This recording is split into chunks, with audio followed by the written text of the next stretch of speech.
mobility today, simple stuff, opening up the quads, hip flexors, and also the QL muscle. Where's the QL muscle?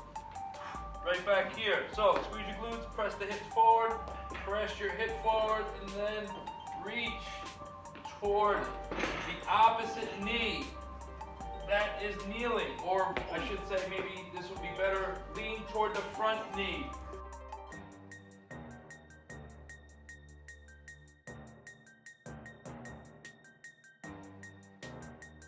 Alright, bros out there, warm-up's going to be 15 minutes long. First round should take about 5 minutes, second round should take about 4 minutes, and your last 3 rounds should take about 6 minutes combined.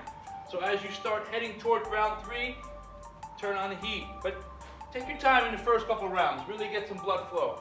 First exercise is going to be a box toe tap or a bench toe tap, whatever you got. The idea is just to be light on your feet, use your hip flexors, and gently tap bench, couch, whatever you got. 10 each.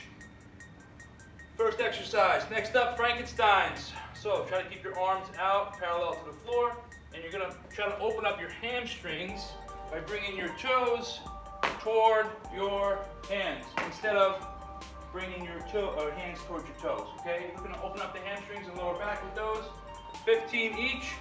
Next up, YTWs. We're doing 9 each. I said earlier we're doing back squats today, so we want to make sure any kind of squats. Any kind of squats. We still want to make sure our upper back and our lower back are engaged.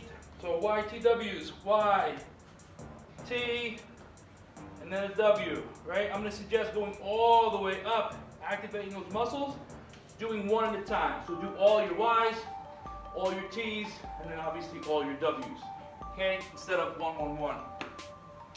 9 each, and then your last exercise is a hop squat. So not a hop squat, just a hop squat. Hop. Get low into that squat. Think about exploding on the way up. We are doing power and strength today, or this week I should say. So that's why those exercises are lined up that way. 5 rounds, should take 15 minutes. All right guys, squats are your work exercise today. Primer, 5 sets, building up, progressive overload. Have you been there? You haven't been there this week, right? Not this week. Okay, so we're doing squat variation, some sort of squat. First half of your work period is going to be a progressive overload. Folks at home, if you don't have any weight to progress, you know the deal. By now, maybe you do, hopefully you do. You can always slow the reps down, slow the cadence down, create more resistance for that rep.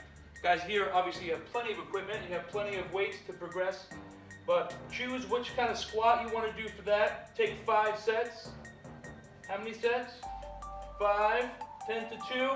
Decrease the reps, increase the weight, looking for a 2-rep max. When I say max, or any one of us say max, really, what are we looking for? On a scale of 1 to 10, how heavy should that be? 10 being heavy. Give me a number. Close. 8.5, 9. 10 meaning like I don't believe in ultimately trying to push that max, right? I'm saying max that you feel strong with, your form is not sacrificing, you're able to go low, you're able to keep the core nice and tight. So that's all those variables play into that, what kind of number you end up getting to. Start lighter, increase weight. Simple stuff. After your 5 sets and after you find that weight, we're going to take a percentage of that, anywhere from 50 to 60%, and we're going to use that for the real work.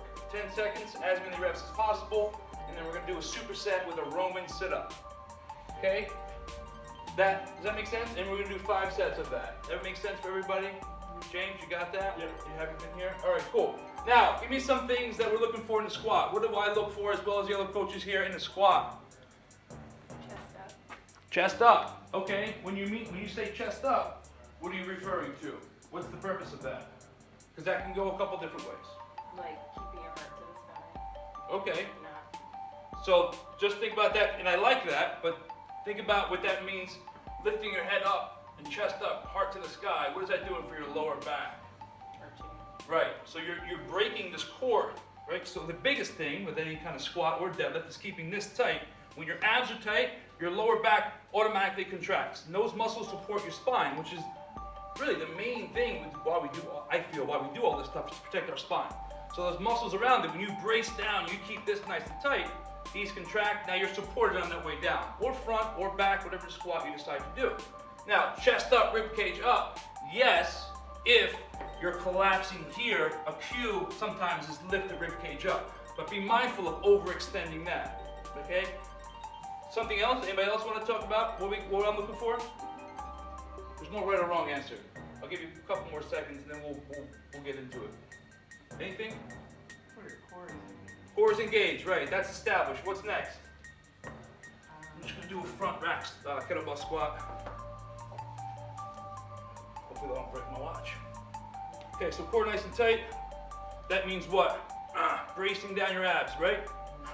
Trunk down, whether you're doing a front rack or imagine that weight back here in your back squat. Either way, you're keeping your trunk nice and tight, bracing down. Next, anything? What are you thinking about with the squat?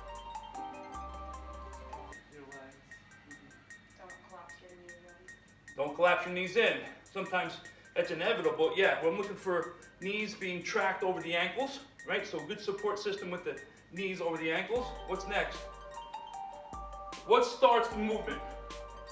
Hips go back, exactly. So hips go back first, then your knees start to bend, and then you find a position that you're comfortable with.